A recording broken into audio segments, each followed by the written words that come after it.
You are the president I never had.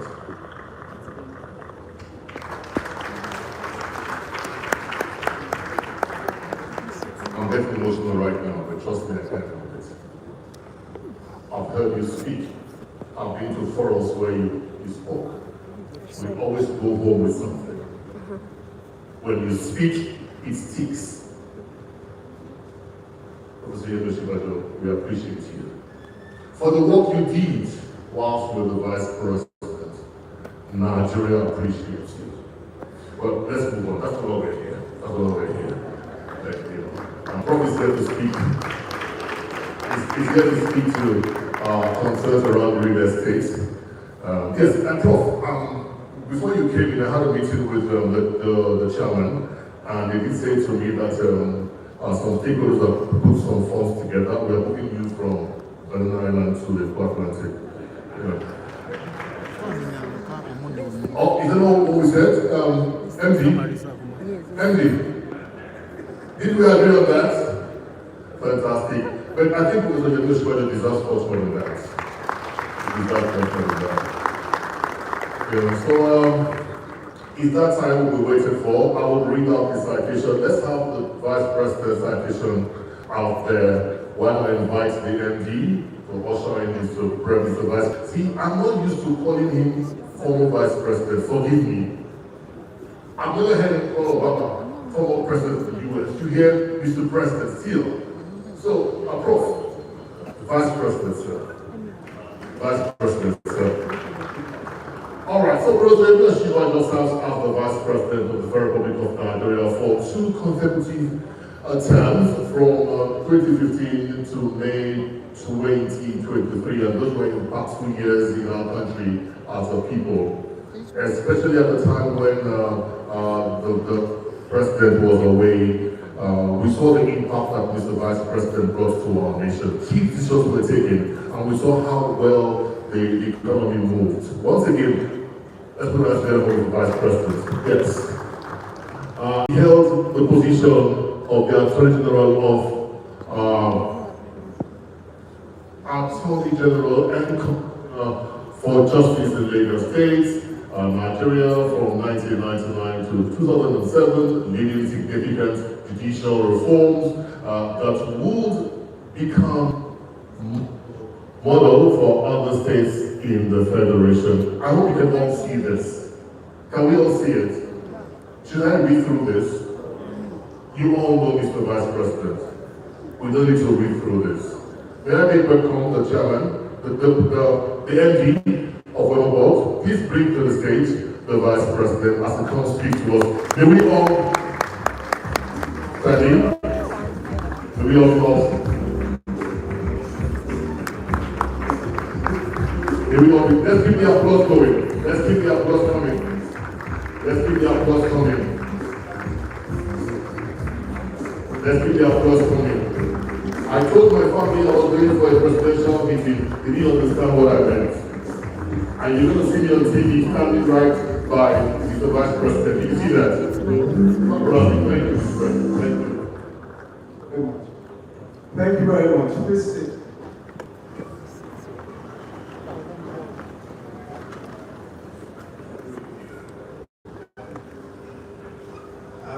First, let me thank the Master of Ceremonies for the very kind gesture, and also for announcing publicly that I will be that the board, I believe, of WemaBod have decided that I will be moving from Banana Island to Go Atlantic. And let me just say that I don't mind moving first to Banana Island. Leave the Go Atlantic alone. Just move me first to Banana Island, and I'll be very happy there. Thank you very much, Master Chairman, the Group Chairman of Odua Investment Limited, Osinbajo, Ashley, and members of the board, the Chairman of WemaBod Limited, Engineer Yemi and members of the board, the Group CEO of Odua Investment, Mr. Yemi, the MD of WemaBod, Mr. Bashir Oladuni, and members of the board, the CEO of the Southwest Government Commission, Dr. Charles Ajayi, and other leaders of government commissions present. Osinbajo, former Commissioner of Finance of the state, my dear brother. Let me begin by thanking the board and management of WemaBod for the very kind invitation extended to me to give this keynote address. In a few short years, WemaBod has become one of West Africa's largest real estate companies in deed and in fact. I'm especially grateful to my dear brother and friend, Osinbajo, the chair of the board of Oriental Investments. He had conveyed, as he said, this invitation to me possibly over 6 months ago. But those who know him will agree that not only is he extremely meticulous, but he will also not take no for an answer. So he has reminded me almost every month, sometimes twice a month. Since then, I have to be here today. So I've actually been in Lagos. I've been in Abuja most of the time. I've actually been in Lagos now for 2 days, just so that I would not, for any reason at all, not be here at 9 o'clock of the 3rd of February. I believe that we can all agree that the Oriental Investment Company and its subsidiary, WemaBod, are unlike most business entities anywhere in the world. And this is so by virtue of their history and the circumstances of their founding under the visionary leadership of what is widely regarded as perhaps the most progressive government in Nigeria's history, the government of the former Western region, Nigeria. They were conceived. They were conceived with a responsibility that extends beyond commerce. They were shaped to be agents of socio-economic transformation. And this heritage, in my view, imposes both a moral and a governmental obligation to create value, not merely for the privileged few, but for the wider region and indeed the nation as a whole, in diverse and enduring ways. For WemaBod, therefore, real estate cannot be viewed solely from the lens of profit. Housing is not simply a commodity for those who can afford it. It is a powerful instrument of socio-economic transformation with implications for equity, for collective prosperity, and also for the dignity of individuals. So it is this deep sense of social responsibility that, in my view, underpins the theme of the topic that I've been invited to address today: unlocking land and infrastructure for inclusive housing, a regional agenda. But I've chosen to slightly reframe the title for reasons that will become clearer as I proceed. So the title now reads, From Bodija to the Future, Unlocking Land and Infrastructure for Inclusive Housing in Regional Agenda. From Bodija to the Future, Unlocking Land and Infrastructure for Inclusive Housing in Regional Agenda. Across the southwest of Nigeria, from Lagos to Ibadan, from Abeokuta to Akure, our cities are growing at extraordinary speed. And this growth is not accidental. It reflects population dynamics, economic concentration, and increasing regional integration. The real challenge before us has never been urbanization itself, but how urbanization is being managed. Too often, growth is disorderly, is exclusionary, and is inefficient. And nowhere is that more evident than in housing. Housing is not merely a social good, it's also economic infrastructure, and it shapes how far people travel to work, how much they actually spend on transport and energy, how cities expand, how much carbon they emit, and whether urbanization becomes a pathway to opportunity or just a mechanism for deepening inequality. Yet housing policy in much of the southwest of Nigeria has been reduced to real estate delivery, largely disconnected from land governance, infrastructure planning, or even regional coordination and long-term sustainability. But this was not always the case. The western region of Nigeria, especially in the late 1950s, undertook one of the most ambitious and coherent housing experiments of the continent, the Bodija housing estate in Ibadan. Bodija was not simply a housing project. It was part of the development strategy. It was delivered by the Western Region Housing Corporation, an institution specifically mandated to assemble land, to plan neighborhoods, to provide infrastructure, and deliver housing at scale and at different levels of affordability. This institutional clarity was important. The actual vision was important. So housing delivery was not fragmented across agencies or left to speculative forces. It was embedded in a broader program that included free education, civil service expansion, and regional economic planning. So demand was not unplanned. It was anticipated. It was planned for and deliberately shaped. It was not reacted to after the fact. So especially, Bodija was conceived as a complete neighborhood, not just a collection of houses. It followed a clear split hierarchy. It enforced setbacks and plot ratios, maintained low-rise density, and it incorporated green buffers and open spaces. The estate prioritized walkability, it prioritized ventilation and privacy, and integration rather than isolation. So crucially, Bodija was well located. It was not pushed to the urban fringe in search of cheap land, but it was placed close to employment, close to services and institutions. So this reduced commuting distances and anchored the estate firmly within Ibadan's economic and social life. The city grew around Bodija. It did not abandon it. So perhaps Bodija's most radical achievement was its deliberate social mix, and I think this is particularly important. The estate included modest bungalows for lower income households, semi-detached units for middle income earners, and larger homes for senior professionals. And these were not segregated into enclaves. Teachers lived near civil servants, skilled workers shared the streets with professionals, and social integration was designed. It was not accidental. Equally important was the infrastructure-first approach. Roads, drainage, water, supply, electricity, schools, and community facilities were delivered before occupation. So infrastructure was treated as a public good, not a private burden.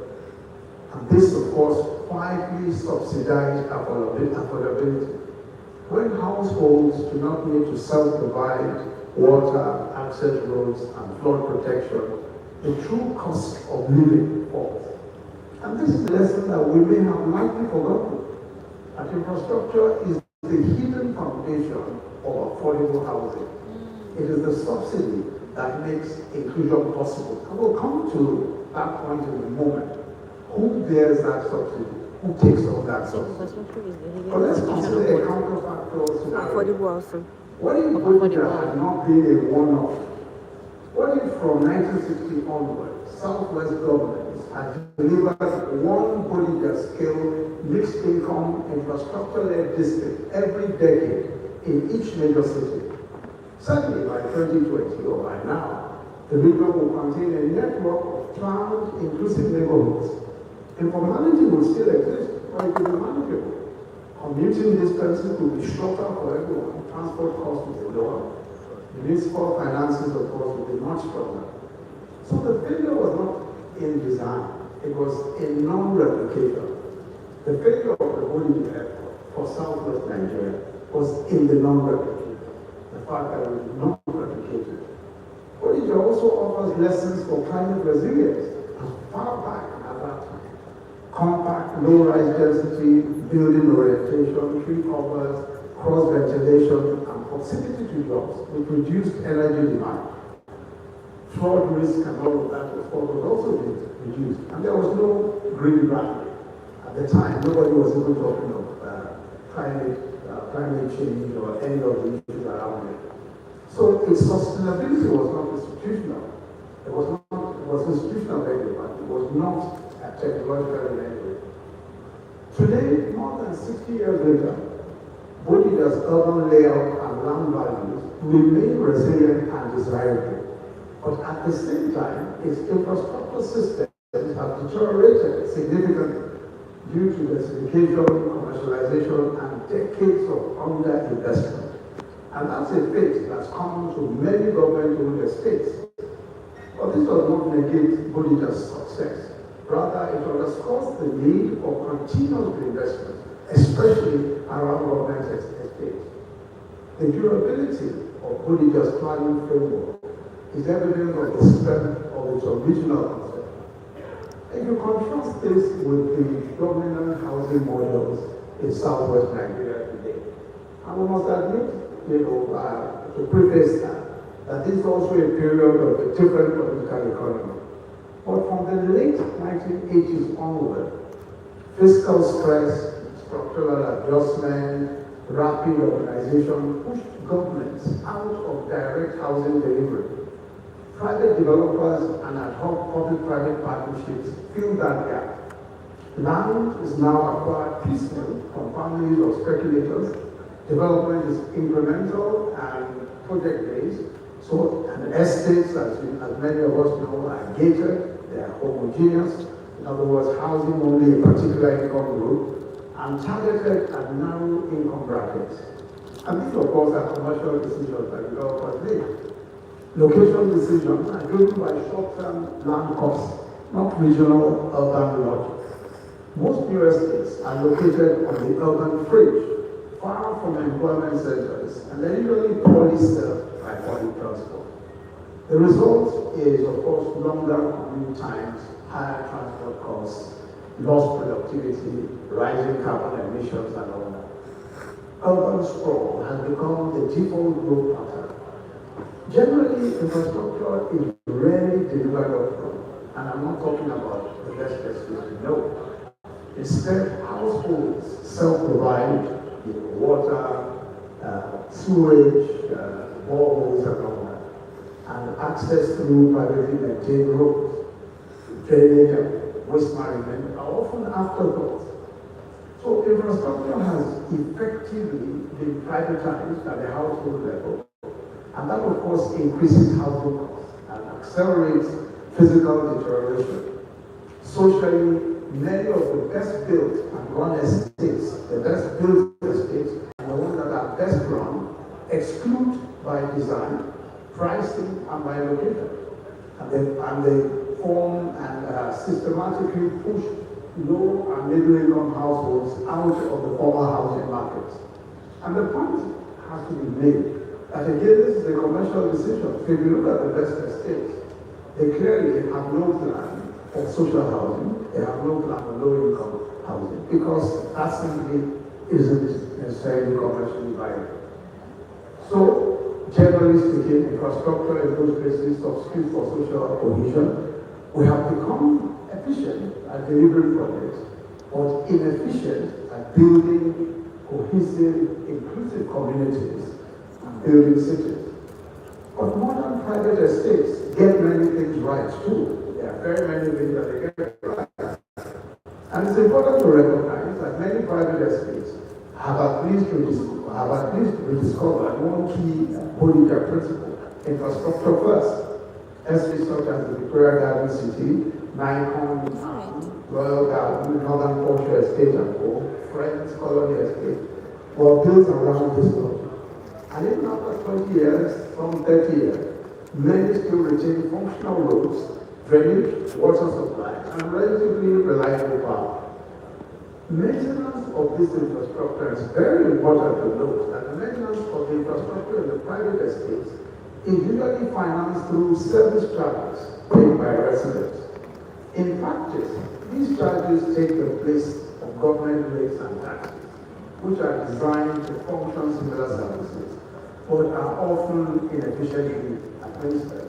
So the private developers obviously have taken the place of the local government in that respect, and they use the service charges, which of course are a replacement generally of the rates that government also has to use, because government of course are inefficient in the collection and administration of those dues of those rates. However, these private estates are expensive precisely because they internalize infrastructure costs. These costs are capitalized into house prices, and of course, they leave little or no room for low-income households. Inclusion becomes structurally impossible.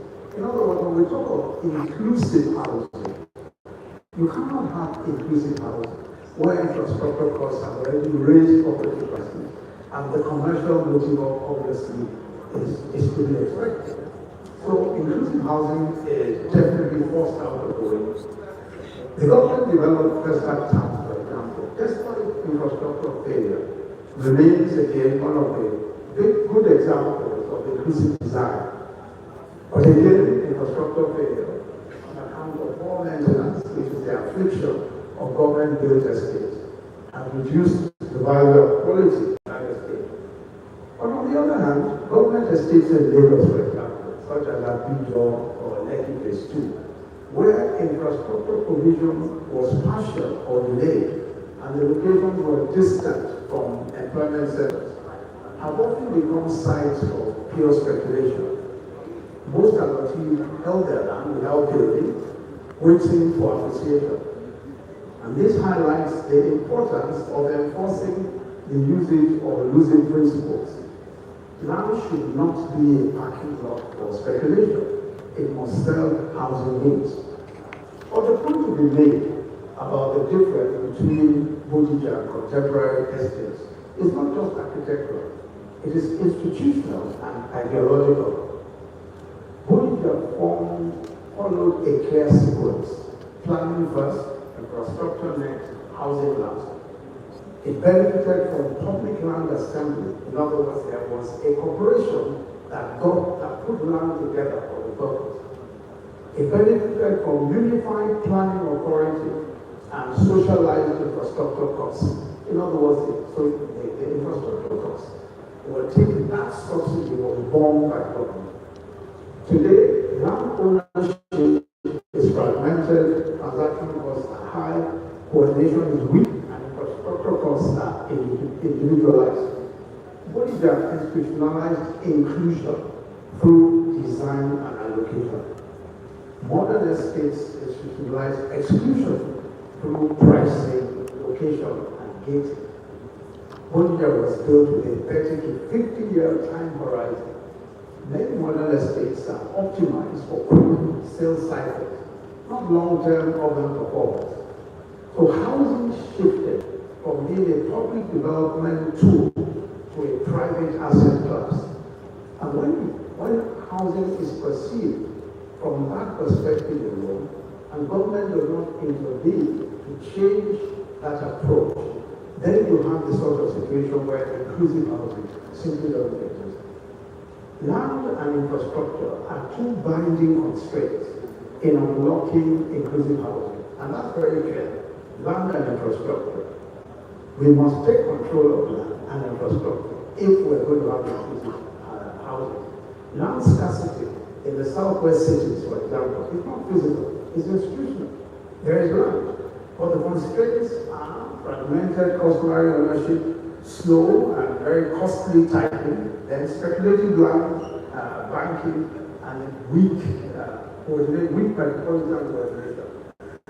The Land Use Act was intended to democratize access to land, but in practice, it has actually over-centralized the discretion in the grant of land.